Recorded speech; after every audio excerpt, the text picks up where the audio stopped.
नमस्कार दोस्तों, आप सभी लोगों का स्वागत है आपके अपने YouTube channel legal adviser AM पे, जहां हम लोग भारतीय राजनीति और भारतीय विधि से संबंधित जो भी लेटेस्ट अपडेट होती है उस पर परिचर्चा करते हैं। उसी क्रम में आज हम लोग इस वीडियो में चर्चा करेंगे उत्तर प्रदेश से जो लोकसभा चुनाव 2024 है उसके संदर्भ में जो राजनीतिक एक गठजोड़ हुआ है, एक जो राजनीतिक आपसी मिलाप हुआ है उसके संदर्भ में, और यह भी देखने का प्रयास करेंगे कि उस मिलाप से लोकसभा चुनाव में किसको क्या फ़ायदा और नुकसान होने वाला है। और इससे पहले हम वीडियो आगे बढ़ाएं, आपसे निवेदन है कि अगर अभी तक आपने चैनल को सब्सक्राइब नहीं किया है तो सब्सक्राइब करिए, बेल आइकन दबाइए और कमेंट में अपनी राय दीजिए ताकि हमें आगे वीडियो बनाने के लिए मोटिवेशन और कंटेंट मिले, और साथ ही साथ लाइक करना ना भूलिए। दोस्तों, जैसा कि हम सभी लोगों को पता ही है कि भारत में जो लोकतंत्र का महा उत्सव है, जिसे हम चुनाव कहते हैं, मतदान कहते हैं, जिसमें हम अपने लिए प्रधानमंत्री चुनते हैं, जो हमारे लिए नियम कानून बनाता है, देश से लेकर विदेश तक हमारा प्रतिनिधित्व करता है, ऐसे नेता का चुनाव करते हैं, उस महाउत्सव की बारी आ गई है। और जैसे जैसे वो महाउत्सव नज़दीक आता है, विभिन्न प्रकार के चुनावी समीकरण बनते हैं, बिगड़ते हैं, गठबंधन बनते हैं, बिगड़ते हैं।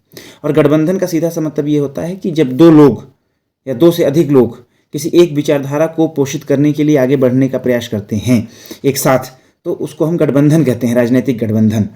तो ऐसा ही दो गठबंधन अभी तक चल रहे थे। एक था INDIA इंडिया गठबंधन, जिसमें विपक्ष की 16 पार्टियां थी जो घट करके अब 10 रह गई हैं, और एक है इंडिया गठबंधन जिसमें 16 घटक दल हैं और सभी अभी उसमें हैं और बढ़ते ही हैं, घटते कम हैं उसमें से। तो लेकिन आज जो हम लोग चर्चा करेंगे वह चर्चा है अखिलेश यादव और राहुल गांधी के बीच में हुए सियासी गठजोड़ को लेकर के। जी हाँ दोस्तों, आपने सही सुना, उत्तर प्रदेश में कांग्रेस पार्टी और समाजवादी पार्टी मिलकर लोकसभा का चुनाव लड़ेंगे। यानी कि कहें कि दो अधेड़ उम्र के युवा, 50+ युवा मिलकर उत्तर प्रदेश में मोदी के विजय रथ को रोकने का प्रयास करेंगे।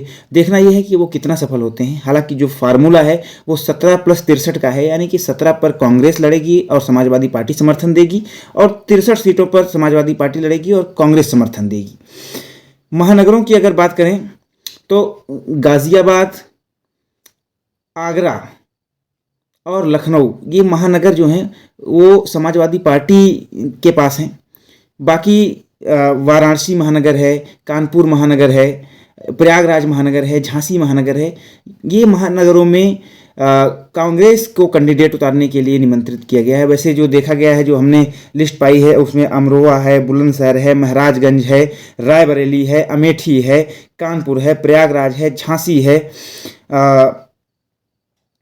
इन सारी सीटों पर कहा गया है कि कांग्रेस पार्टी चुनाव लड़ेगी। बाकी की जो सीटें हैं उस पर लोकसभा चुनाव में अपनी दावेदारी समाजवादी पार्टी पेश करेगी। इसी के साथ एक और गठबंधन पर भी बात चली है।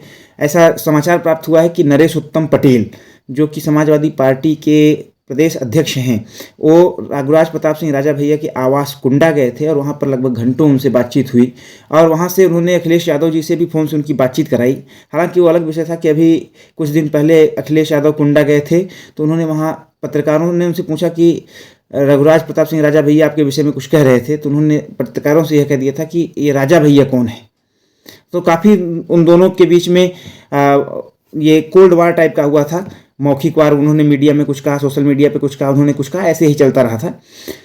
लेकिन ये भारतीय राजनीति है। भारतीय राजनीति का ऐसा चरित्र है कि कब कौन दोस्त और कब कौन दुश्मन बन जाए किसी को नहीं पता, और किसी को जानकारी नहीं रहती। खुद नेता को भी नहीं पता रहता है। स्वामी प्रसाद मौर्य जैसे, और ओम प्रकाश राजभर जैसे, जयंत चौधरी जैसे, ये तमाम ऐसे बहुत सारे नाम हैं, नीतीश कुमार हैं, ये सब ऐसे नाम हैं जो उनको खुद ही नहीं पता होता कि वो कब किसके दोस्त होंगे और कब किसके दुश्मन होंगे।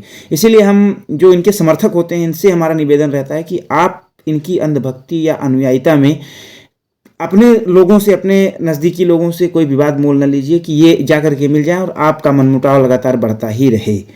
इसलिए हमारा लगातार यही प्रयास रहता है कि जो मतदाता है वो संयुक्त रहे, मतदाता आपस में विचार करके इनका चुनाव करे, इनके आधार पर विचार ना करे, अपने आधार पर विचार करे। तो ये उत्तर प्रदेश में ये हो रहा है कि ऐसा लग रहा है कि 4 से 5 सीटें राजा भैया को भी मिलेंगी।